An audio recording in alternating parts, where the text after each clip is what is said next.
बदायूं की विधानसभा 115 में कांग्रेस के संगठन सर्जन अभियान के तहत कार्यकर्ता सम्मेलन का आयोजन किया गया। वजीरगंज में मुस्कान लॉन में आयोजित सम्मेलन में बड़ी संख्या में कांग्रेस कार्यकर्ता और समर्थक पहुंचे।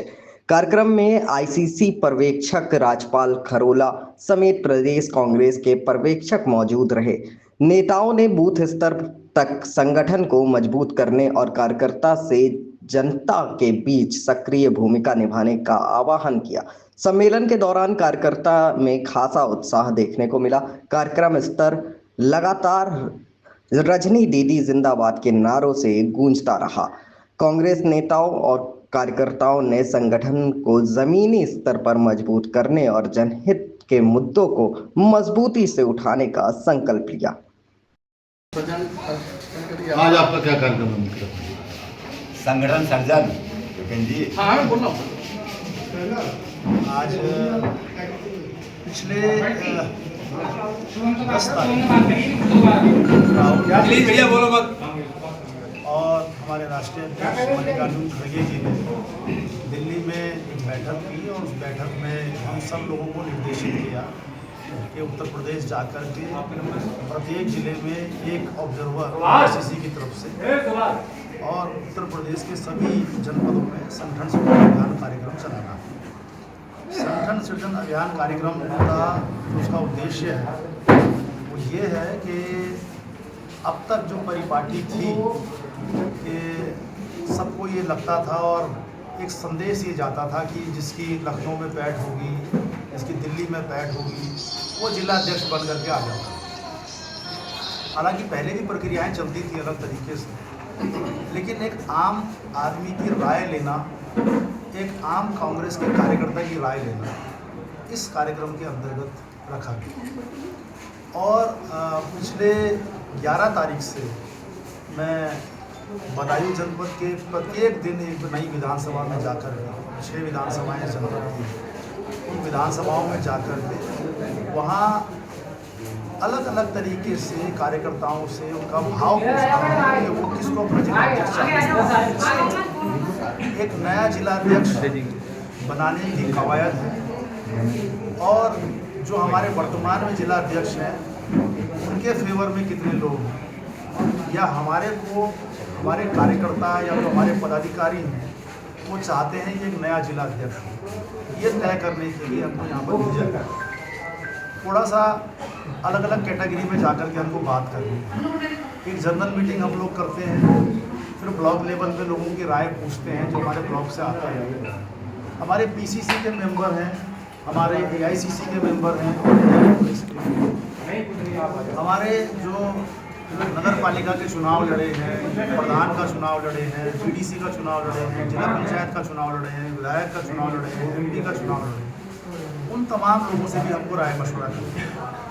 मैं एक जनरल मीटिंग अभी यहाँ पर करके उसके बाद एक अलग से कमरे में बैठूँगा और वहाँ पर एक एक करके जो लोग ग्रुप में मिलना चाहते हैं ग्रुप में आ सकते हैं। कोई 5-10 लोगों का ग्रुप है, कोई अकेले में अपनी बात कहना चाहता है कि मैं प्राइवेटली बात करना चाहता हूँ, किसी को पता ना चले मेरी राय क्या है, तो उसका भी इंतजाम किया हुआ है कि उससे अकेले मिलना, चाहे कितना भी समय लगे। मैं यहाँ पर शाम तक रहूँगा और एक एक कार्यकर्ता की बात को सुन करके जाऊँगा। अब थोड़ा सा इसमें जब हम लोग पूरे ज़िले की बात सुन लेंगे, पूरे ज़िले के कितने प्रत्याशियों ने प्रतिभाग किया है, इस कंटेस्ट कर रहे हैं जिला अध्यक्ष का चुनाव लड़ने के लिए, जब उनकी एक लिस्ट फाइनल बन जाएगी उनके साथ भी बैठना है और जो विधायक के प्रत्याशी रहे उनके साथ भी बैठना है और उसके बाद एक समरी बना करके हमको 2 तारीख को, सितंबर की 2 तारीख को दिल्ली में एक बैठक है जहां पर प्रत्येक ज़िले के ऑब्जर्वर से बात की जाएगी। हमारे संगठन के जो महासचिव हैं वेणुगोपाल जी, वो 1-to-1 बात करेंगे हमसे, सभी जिला ऑब्जर्वरों से, और फिर हमको वो बताना है कि हमको क्या क्या एक्सपीरियंस वहाँ पर मिला, कितने कार्यकर्ताओं ने किस तरह की बात करी, कितने नेताओं ने किसके पक्ष में कहा। कुल मिलाकर के इसका सार ये है कि कोई भी आम आदमी जिसको ये लगता था कि मेरी पहुँच दिल्ली तक या लखनऊ तक नहीं है, कोई बड़ा आका उसका नेता नहीं है, तो वो ये सोचता था कि मैं कभी जिला अध्यक्ष जैसे बड़े पद पर नहीं पहुँच पाऊँगा, उसके लिए एक दरवाज़ा खोला। तो कोई भी ऐसा नौजवान, जब मैं तेलंगाना में था तो हमने एक ऐसे नौजवान को वहाँ पर जिलाध्यक्ष बनाया जो कभी सोच भी नहीं सकता था कि मैं जिलाध्यक्ष बनूँ।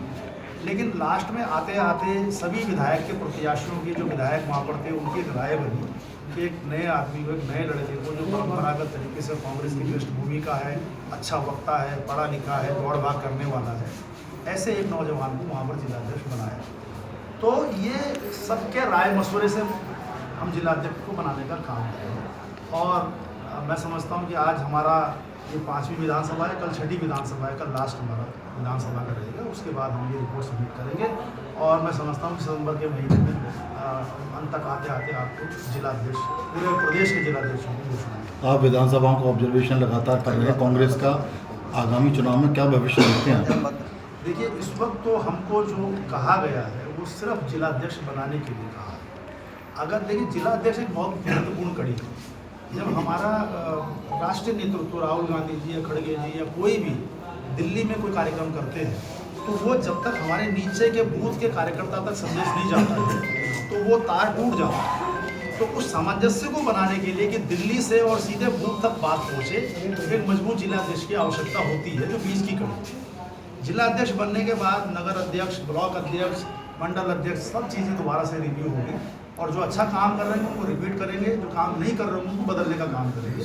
तो एक सामंजस्य बहुत जल्द बनाने का काम करेंगे ताकि अच्छा परिणाम चुनाव हो। आपको क्या लगता है कि जिलाध्यक्ष की फेरबदल करने से कांग्रेस पार्टी मजबूत होगी उत्तर प्रदेश? देखिए, जिलाध्यक्ष के फेरबदल करने से कांग्रेस पार्टी मजबूत होगी, निश्चित तौर पर होगी। जहाँ पर जो लोग काम नहीं कर रहे हैं, अगर कोई निष्क्रिय है, वो काम नहीं कर रहा है, उसको बदलना आवश्यक होता है।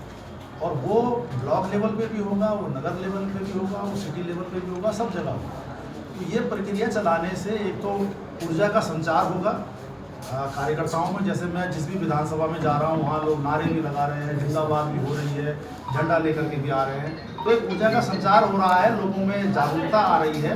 और पहले जो होता था, आप सब लोगों ने देखा होगा कि जिलाध्यक्ष बन के आता था तो आधे जिले के लोग तो उसको जानते नहीं थे कि कौन है साहब।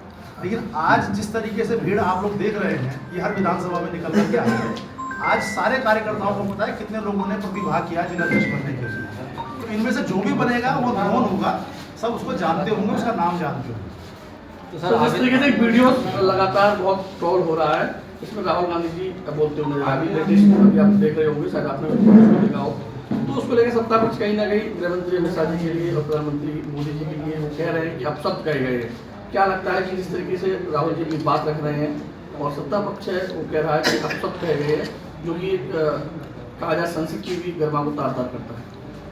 देखिए, आप लोगों के पास सवाल बहुत सारे होंगे, मैं जानता हूँ, और बहुत ज्वलंत सवाल होंगे, ये भी जानता हूँ। आप सब लोग ऐसी जगह से हैं जहाँ पर रोज़ आपको नई नई लेटेस्ट खबरें मिलती है और ब्रेकिंग न्यूज़ मिलती है और मिनट मिनट में मिलती है, घंटे में मिलती है, हर टाइम मिलती है। सवाल आपके पास बहुत सारे होंगे, लेकिन जो हमको निर्देश दिया गया है दिल्ली से, ये कहा गया है कि टॉपिक चेंज नहीं करना, क्योंकि संगठन सृजन अभियान अभी हमारे लिए बहुत इम्पोर्टेंट है। अगर हम इस अभियान के अलावा कोई बात और करेंगे तो टॉपिक हेडलाइन में वो चला जाएगा। इसलिए मैं माफ़ी चाहता हूँ, मैं और किसी सवाल का जवाब नहीं दे पाऊँगा। आज सिर्फ संगठन सृजन अभियान के बारे में। संगठन मजबूत करने के लिए राहुल गांधी जी यूपी पे क्यों नहीं अपना फोकस कर रहे हैं? कभी कोई रैली वगैरह कुछ भी नहीं देखने को मिलती राहुल गांधी जी, ऐसा क्यों? देखिए, ऐसा नहीं है कि अगर उनका ध्यान नहीं होता तो संगठन सृजन अभियान क्यों होगा, और बहुत फास्ट ट्रैक पे चल रहा है। अभी ही कल ही मतलब ये समझ लीजिए, हमको अपनी ये रिपोर्ट ख़त्म करके 25-26 को सबमिट करनी है और 2 तारीख को सितंबर में हमारी दिल्ली में बैठक होगी और सितंबर में हो जाएगा। और अभी इलाहाबाद में तो आपने देखा ही, छात्रों की मूल कार्यक्रम कितना बड़ा कार्यक्रम हुआ है और वो सक्सेसफुल हुआ है। ऐसा नहीं, जिलाध्यक्षों की नियुक्ति के बारे में अनुभवी लोगों को जगह दी जाएगी या युवा लोगों को नए लोगों को? देखिए, ये हम तय करेंगे हमारे पूरे जिले के कांग्रेस के नेता और हमारे कार्यकर्ता कि उनकी पसंद किया वो किस तरह के व्यक्ति को चाहते हैं, उन्हीं को दोबारा रिपीट करना चाहते हैं या किसी नए को बनाना चाहते हैं। ये सबके राय से बने। कहने का मतलब ये है कि हमको राय लेनी है और वो राय आगे जा करके हाईकमान दिल्ली को बतानी है। ये राय ये आई है उसमें भी बहुत सारे क्राइटेरिया हैं कि कौन किस जाति का है, वर्ग का है, कौन किस उसका है, उन सब चीज़ों को भी ध्यान में रखना है। हमें SC ST OBC तमाम चीज़ों को भी ध्यान में रखना है कि वो हमारे फुलफिल होने चाहिए, कोई भी वर्ग छूटना नहीं चाहिए। तो हर चीज़ पर बारीकी से ध्यान रख करके तभी जिला करेंगे। सर कितने आवेदन हुए होंगे अब तक? अभी तक 4 आए हैं, ये आज और कल भी होना है। और हाँ, इसमें सोशल सोसाइटी जो हमारी है, सामाजिक संस्थाएं हैं, जैसे कल मैं गाँव में गया था, वहाँ किसान सहकारी समिति के लोगों से मिला, असिस्टेंट में गया, वहाँ हमारे चालक परिचालक जो होते हैं उनसे मिला। आज मेरी मीटिंग कुछ अग्नि कृषि से भी है और कुछ NGO से भी है जो महिला समूह हैं। तो इस तरीके से उन लोगों से भी बात कर रहे हैं कि उनकी भी क्या राय है इस विषय और उनकी समस्याएं क्या है उनके बारे में। थैंक यू, बहुत बहुत धन्यवाद।